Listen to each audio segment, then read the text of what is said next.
Hello everyone, welcome to Aspirant Dream Civil Services channel for the UPSC Civil Services and State PCS another competitive exam.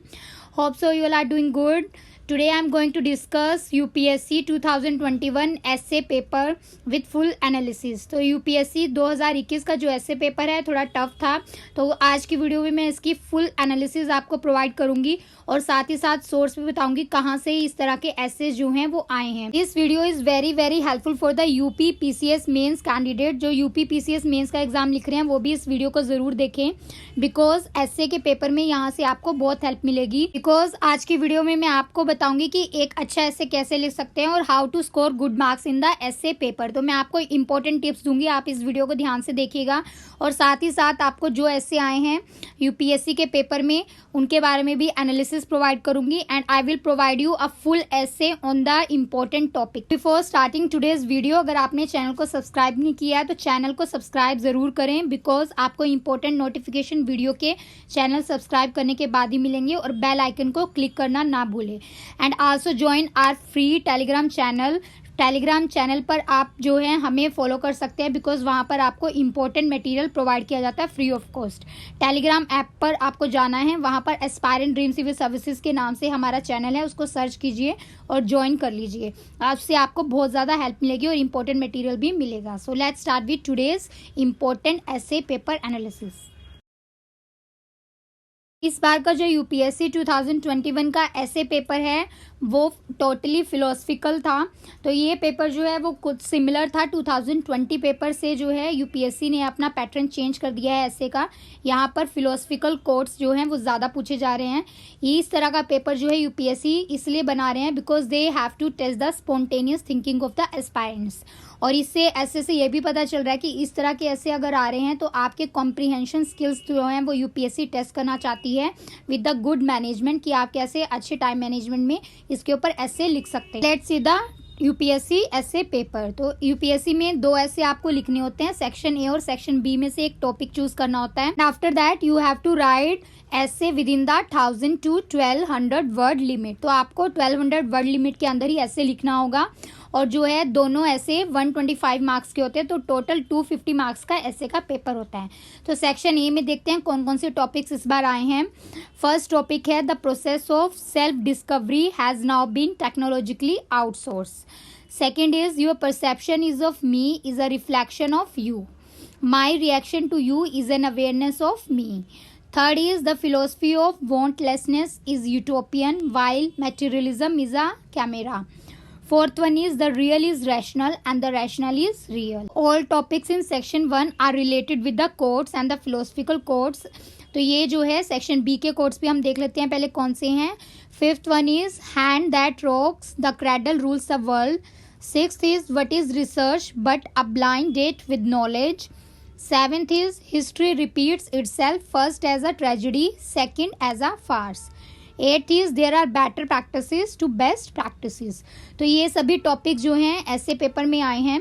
इस पे आप जो है अगर political science या philosophical background से हैं, अगर आपका ऑप्शनल इन दोनों में से कोई है तो आप जो है अच्छा ऐसे लिख सकते हैं. The real is rational and the rational is real. It is related with the political science.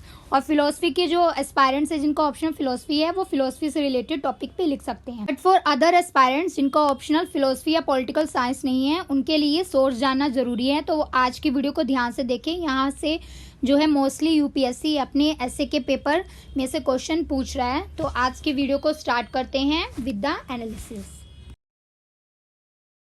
First topic I am going to discuss is your perception of me is a reflection of you. My reaction to you is an awareness of me. तो ये जो ऐसे topic है ये बहुत ज़्यादा important है because ये फेसबुक पे कोट किया गया था and it is attributed to the coach Bobby. तो बॉबी चैंगवेन का ये कोट है. इसके ऊपर आपको ऐसे लिखना है. यूपीएससी में अगर ये ऐसे आता है तो आप कैसे एक अच्छा ऐसे लिख सकते हैं. इस सबसे पहले आपको देखना है कि इस कोट का क्या मीनिंग है. तो मेनली जो लोग जो हैं स्ट्रगल कर रहे हैं with accepting the other peoples opinion, तो जो दूसरे के ओपिनियन को एक्सेप्ट करते हैं और लाइफ में स्ट्रगल कर रहे हैं तो वो उनके लिए मोटिवेटिंग कोट है. तो इस कोट से जो है क्रिटिकल थिंकिंग या सेल्फ लव जो है ऑफ समवन या डीपर अंडरस्टैंडिंग की कैसे एक ह्यूमन रिलेशन वर्क करता है, तो वो इस कोट से आप जो है एक्सप्लेन कर सकते हैं। तो हम इस ऐसे को कैसे स्टार्ट कर सकते हैं। अगर आपके अर्ली ईयर्स के टाइम पीरियड को देखें तो डिफरेंट स्कूल्स में we have all the people you met in your life and हर एक पॉसिबल सर्कमस्टांसिस में there was a part of your life की सभी लोगों से जिनसे आप मिलते हैं they all have the characteristics they were born with. तो आपका माइंड है और जो आपकी इंटरप्रिटेशन है वर्ल्ड के लिए, they are affected by everything that makes you who you are. तो अगर कोई भी पर्सन की रियलिटी है, इट इज़ हार्डली एवर कि एवरीबडी दूसरा उसको कैसे देख रहा है। आपके बिलीव्स हैं सारे, आपका एटीट्यूड है, ये जो आपके व्यूज़ हैं ये अप्रोच करती हैं न्यू थिंग्स इन लाइफ और यही इवेल्युएट करती हैं कि कैसे न्यू पीपल से आप मिल रहे हैं या डील कर रहे हैं, what are the new circumstances in your life. तो जब भी आप किसी न्यू पर्सन से मिलते हैं तो आप जो है सबसे पहले दो चीज़ें होती हैं आपके माइंड में, एक तो उस पर्सन से जो आपको इनपुट मिलती है और दूसरी चीज़ होती है जो आपके माइंड पर इंप्रेशन पड़ता है उस पर्सन से मिलने के बाद। तो ये दोनों चीज़ें मैटर करती हैं। Are some parts which trigger over you कि जिस पर्सन से आप मिल रहे हैं तो आप क्या क्या चीज़ें आपको एक्सपीरियंस होती हैं। सबसे पहले तो उससे मिलने के बाद आपके जो एक्सपीरियंसेस हैं, इमोशंस हैं and everything that's a part of your history. हमारे ब्रेन के अंदर जो है बहुत ज़्यादा इंफॉर्मेशन होती है, so it's a very complex machine. तो जब भी आपको किसी भी पर्सन से आप मिलते हैं तो आप अफेक्ट होते हैं उससे by how your day went before meeting them and what kind of the mood you were in when you meet that person and when you spoke first time to that person। तो people जो हैं they have also the negative opinion which are based on nothing but actually जो वो सोचते हैं वही वो उनको लगता है और वो एक इमेज बना लेते हैं नेगेटिविटी की इनसाइड दैट। जो ये वर्ड्स है which are given by the coach Bobby, तो ये ग्रेट ट्रूथ बताते हैं about how the things actually function. Most of the people among us वो यही अपनी पूरी लाइफ स्पेंड कर देते हैं कि कैसे other peoples are react to us and how they will adapt our own values, lifestyle and personality.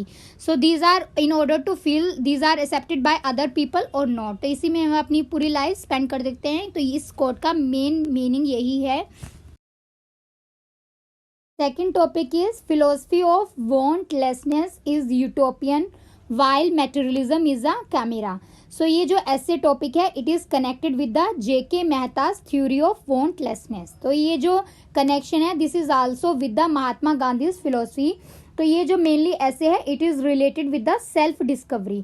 तो सेल्फ डिस्कवरी के ऊपर आप इसके ऊपर ऐसे लिख सकते हैं, सेल्फ डिस्कवरी क्या होता है, ये एक प्रोसेस होती है जो इन्वॉल्व होती है विद डिस्कवरिंग योर सेल्फ। तो कैसे आप अपने आप को डिस्कवर कर सकते हैं by looking at what you like and dislike about your self. आपके पास्ट या लाइफ एक्सपीरियंसेस कैसे हैं या वर्ल्ड में आप कैसे आपके आसपास लोग हैं, तो इससे डिस्कवर करके आप अपने आप की सेल्फ डिस्कवरी कर सकते हैं। तो इस प्रोसेस को बोलते हैं सेल्फ डिस्कवरी। सो ये जो है इंडिविजुअलिस्टिक प्रोसेस नहीं है, इसमें सारी चीज़ें इंक्लूडेड होती हैं, आपकी फैमिली, आपके फ्रेंड्स, आपकी सोसाइटी या जो भी आपके आसपास आपको कंट्रोल कर रही हैं, these all things are included in the self discovery. उसके बाद आप बता सकते हैं कि जो सेल्फ डिस्कवरी की प्रोसेस तब स्टार्ट होती है when you decide what kind of a person you want to be in your life. तो आपको किस तरह का पर्सन अपनी लाइफ में बनना है, वहीं से आपकी सेल्फ डिस्कवरी की प्रोसेस स्टार्ट हो जाती है। And how you want to lead your life, आप अपनी लाइफ को कैसे लीड कर सकते हैं और कैसे आप अपनी लाइफ को अचीव कर सकते हैं। And you must have to focus on your strength. तो सबसे पहले आपको अपनी स्ट्रेंथ के ऊपर फोकस करना है so that you can become very competitive in the world. And as a society we all have to turn about our back on the idea of self discovery, like in the favor of technology को कैसे आपको use करना है, right manner में use करना है, wrong manner में use करना है, आपकी लाइफ के गोल क्या है, आपको किस तरह का पर्सन बनना है। तो these are all the processes included in the self discovery। example most of the fundamental parts of self discovery आप बता सकते हैं कि people who spend hours alone in the nature isolated from the other people and they are contemplated with their lives। तो उनकी life का main purpose क्या है वो तभी अच्छा जान सकते हैं अगर वो अपने आप को आइसोलेट रखते हैं। And today we have replace with it with the social media. तो आजकल हर एक की लाइफ की जगह जो है आइसोलेशन तो नहीं है बट सोशल मीडिया ने आइसोलेशन की जगह ले ली है। And we don't think to mediate और think deeply about this topic. तो हमें अपने आप को सेल्फ डिस्कवरी चीज़ को कैसे हमें अपनी सेल्फ डिस्कवरी की प्रोसेस को आगे बढ़ाना है, तो ये हम तभी जान सकते हैं अगर हम इन सब चीज़ों से कट सके, like social media and over use of the bad use of the technology. On this topic you can right a good ऐसे। आप यहाँ पर एक अच्छा ऐसे लिख सकते हैं। बहुत सारी चीज़ों को आपको यहाँ पर इंटरलिंक करना है, लाइक सोशल मीडिया को, अपनी अनएग्जामिन्ड लाइफ जो है उसके बारे में आप क्या सोचते हैं, और यहाँ पर आपको इंपॉर्टेंट कोट्स देने हैं। लाइक सोक्रेट का कोट है जो उन्होंने बोला था कि self knowledge is the essence of what makes us human, so that it's not surprise that we have looked for the ways to better understand ourselves for as long as there have been humans। तो हम ऐसे time में, ऐसे समय में जी रहे हैं कि when your phone knows more about you, तो and your closest friend does not, तो आपके क्लोजेस्ट फ्रेंड को आपके बारे में इतना नहीं पता है कि जितना आपके फ़ोन को या आपको अपने फ़ोन के बारे में ज़्यादा नॉलेज। इसमें आप फ्यूचर ऑफ सेल्फ डिस्कवरी बता सकते हैं। It is already in the form of artificial intelligence, that is personal assistance. तो हमारी जो रिलेशनशिप है with the technology, it continue to evolve and artificial intelligence become more ज़्यादा यूजफुल होगी आने वाले टाइम में, and it will become the self discovery process in the future. Come to third topic. तो थर्ड टॉपिक है the hand that rocks the cradle rules the world. तो ये जो पोएम है it is given by the William Ross Wallace. तो इसमें उन्होंने praise किया था मदरहुड को as a preeminent force for the change in the world, और ये फर्स्ट टाइम पोएम पब्लिश हुई थी 1865 में अंडर द टाइटल, उस टाइम पे इसका टाइटल था व्हाट रूल्स द वर्ल्ड। तो इस कोट का यही मीनिंग है कि जो पर्सन है who raises a child and determine the character of that child, and so it influences the type of society as well as the next generation will create। तो इसके ऊपर आप एक अच्छा ऐसे लिख सकते हैं अगर आप इस पोएम के बारे में अच्छे से जानते हैं, और यहाँ पर आप जो है मदरहुड को अच्छे से कोरिलेट करके एक ऐसे लिख सकते हैं। इस कोट का मीनिंग यही है कि ये कोट जो है ये सेलिब्रेट करता है मदरहुड को, और ये हाईलाइट करता है कि कैसे एक मदर का इन्फ्लुएंस होता है अपने चाइल्ड के ऊपर। तो एज अ मदर वुमेन जो है these are the most defining factor जो ब्रिंग करती है चेंज इन द सोसाइटी। तो इससे आप वुमेन एम्पावरमेंट को, वुमेन का जो रोल है सोसाइटी में, उससे लिंक करके एक अच्छा ऐसे लिख सकते हैं। Fourth one is what is research but a blind date with knowledge. तो ये जो कोट है it is given by the Will Harvey. तो विल हार्वे जो है एक अमेरिकन सॉफ्टवेयर डेवलपर थे और सिलिकॉन वैली एंटरप्रेन्योर थे। तो इसके ऊपर भी आप टेक्नोलॉजी से लिंक करके एक अच्छा से लिख सकते हैं। फिफ्थ टॉपिक है history repeats itself, first as a tragedy, second as a farce. It means कि जो हिस्ट्री है ये ट्रेजेडी क्यों है, because it shouldn't have happened, ये पहले नहीं हुआ ऐसा। और ये जो एक फार्स मीन्स जोक क्यों है, because we didn't learn from our mistake and the first time around, जो हम पहली मिस्टेक करते हैं उससे हम नहीं सीखते, इसलिए हिस्ट्री को जोक बोला है। And this is the marks version of the dark humour. Dark humour का मतलब ये है कि अगर कुछ हमारी लाइफ में हैपन होता है पहले, then we should be able to learn from the experience, तो हमें उससे सीखना चाहिए and prevent it from happening again, और दोबारा उसको होने से हमें प्रिवेंट करना चाहिए, रोकना चाहिए। I'm going to tell you some important rules to write a good essay। तो आप एक अच्छा ऐसे कैसे लिख सकते हैं। सबसे पहले अगर कोट बेस्ड ऐसे होते हैं वहाँ पर आपको इलेबोरेशन करनी है, जैसे मैंने आपको इन टॉपिक्स की इलेबोरेशन बताई है। तो सबसे इम्पोर्टेंट पॉइंट है ऐसे को स्टार्ट करते हुए आपको इलेबोरेशन से स्टार्ट करना है। फिर आपको उस कोट से रिलेटेड इम्पोर्टेंट पॉजिटिव थिंग्स लिखनी है। After that you have to give some negative things also. उसके बाद आपको उस कोट को कंक्लूड करना है विद गुड अप्रोच। तो इलेबोरेशन अप्रोच में आप क्या लिख सकते हैं, कैसे के अंदर आपको उस अप्रोच को डिफरेंट सब्जेक्ट्स के साथ लिंक करना है उस कोट को, ठीक है। फिर उससे ज़्यादा अच्छा ऐसे आपका कैसे हो सकता है, अगर आप उस कोट से रिलेटेड कुछ इंपॉर्टेंट फैक्ट्स और एग्जाम्पल भी ऐसे में लिखें तो उससे आपको ज़्यादा अच्छे एग्जामिनर मार्क्स देंगे as compare to other candidates अगर उन्होंने एग्जाम्पल नहीं दिए हैं। तो कोट वाले ऐसे का एग्जाम्पल मैं आपको देने जा रही हूँ, एक आपको पूरा एनालिसिस प्रोवाइड करूँगी ऐसे का, जिससे आपको पता चल सके कि एक अच्छा ऐसे कैसे लिख सकते हैं। So let's start with the full analysis of this ऐसे। सेक्शन ए के अंदर ये ऐसे जो है ये गिवन था topic the real is rational and rational is real. तो इसके ऊपर आप एक अच्छा ऐसे लिख सकते हैं और जिससे आप अच्छा स्कोर भी कर सकते हैं एग्जाम में। तो ये कोट सबसे पहले देखते हैं किसका है। ये कोट जो है हीगल ने दिया था। तो इस कोट पर आप ऐसे कैसे स्टार्ट कर सकते हैं। तो how to start a good essay based on the quote. तो सबसे पहले ये जो कोट है ये आपको बताना है कि किसका है और इसकी एनालिसिस आपको प्रोवाइड करनी है। देखते हैं ये कोट जो है it is based on the Hegel famous quote from the element of philosophy of right. तो ये कहाँ से लिया गया है वो आपको सोर्स बताना है यहाँ पर, एंड उसके बाद आपको इस कोट के बारे में पूरा एक्सप्लेन करना है। तो ये फिलोसफी ऑफ राइट जो है it was written in the German languages and it was then translated as a rational is real and the real is rational which is considered one of the most misunderstood phrases among his misunderstood work. उसके बाद आपको बताना कि 3 major aspects जो हैं Hegel system के वो क्या हैं, जिसको हीगेलियन ट्राइड भी बोला जाता था। तो हीगल जो है वो बिलीव करते थे कि what is rational is real and what is real is rational. तो ये उनका रैशनल स्ट्रक्चर था, मीन्स जो एब्सोल्यूट था, and it must be regarded in the conjunction with his idea of that is theory of idea. और जो ये absolute है it must be seen as a pure thought, और ये स्पिरिट है और ये माइंड है in the process of self development which is govern by the logic of dialect that you have to explain his theory of man. तो theory of man में जो Hegel ने डिस्क्राइब किया था कि मैन जो है एक रैशनल बीइंग है beside his 6 other dimension.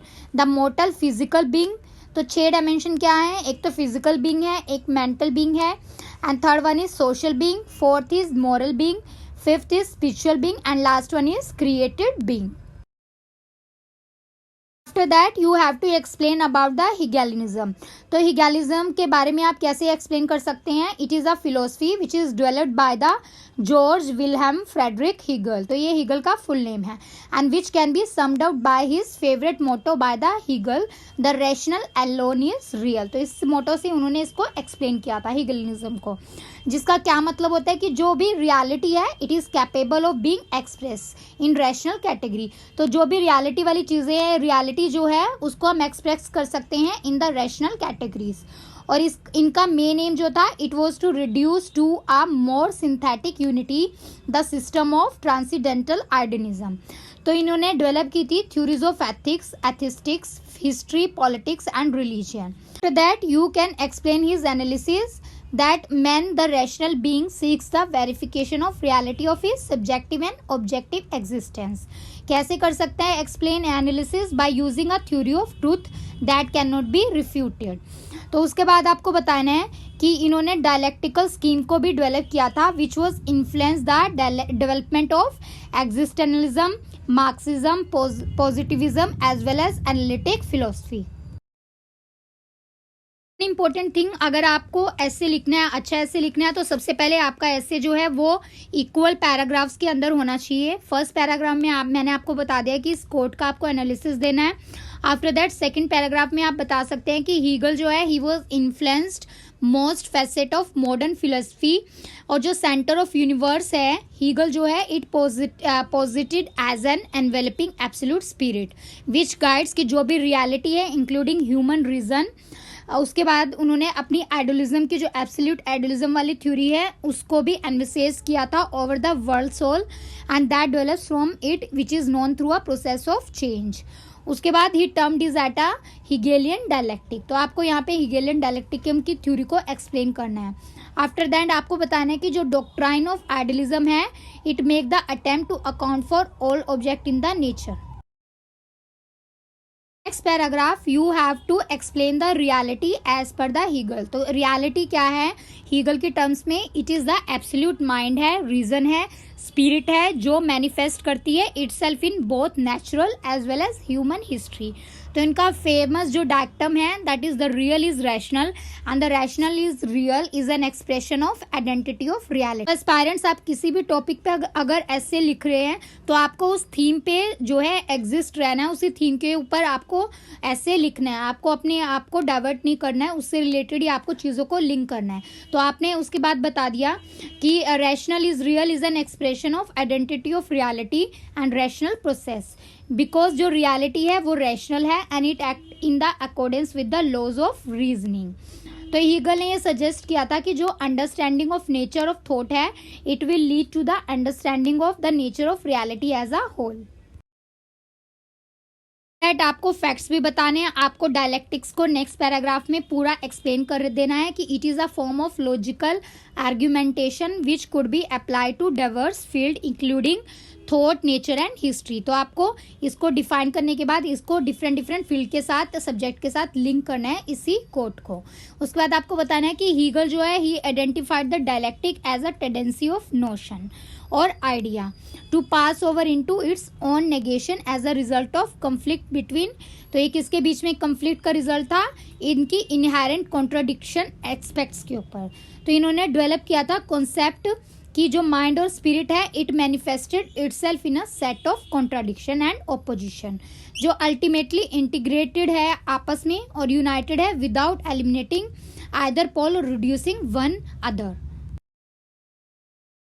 The form of example, आपको इस कोर्स से रिलेटेड एग्जाम्पल देने हैं तो आप यहाँ पर लिख सकते हैं कि जो medical doctrine of dialectical spiritualism है, जिसमें हीगल ने बताया था कि अमीबा जो है it protest at the understanding of reality as a whole और द होल ट्रूथ।